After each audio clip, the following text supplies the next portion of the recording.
And next up at UFC Fight Night, Vallejo's taking on Emmett. We've got Charles Johnson taking on Bruno Silva. Carlos, battle of the 35-year-olds. Who's getting it done?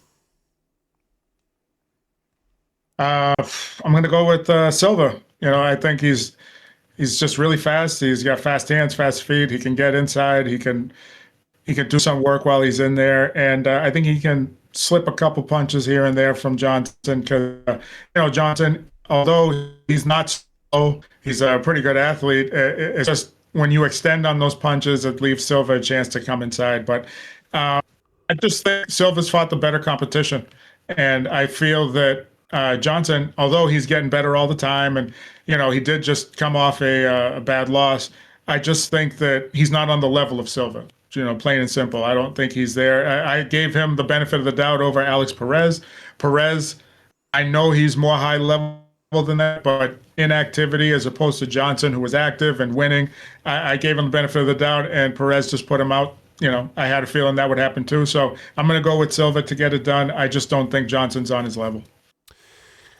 Give me in a G, man. I'm going with Charles Johnson in this one. I think that height and reach is going to be too much for Silva. He's got a nice jab, good cardio, and good takedown defense. He can implement the wrestling if he wants to.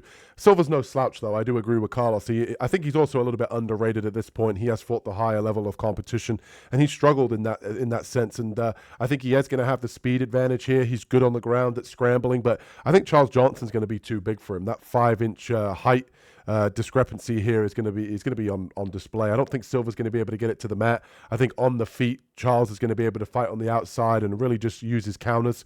And I think that serves him well. And I do think that Silva at 35, he's looked a little bit older at 35 than what Charles Johnson has at this point. Charles Johnson as well can be inconsistent at times. There's no doubt about that. He'll knock out a high level top guy and then all of a sudden kind of have a sloppy performance. But I do think that Silva has all the skills to be, still ranked, still a guy that can be live at any point.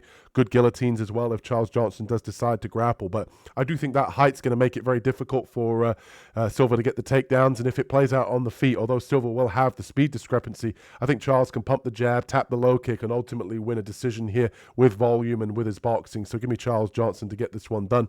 We'll have a bit of dissension here on the Ground and Pound podcast. It'll be interesting to see who we've got. And let us know in the comments as well who you guys have. Are you going with Silva? Are you going with Johnson? Let us know. We want to hear from you.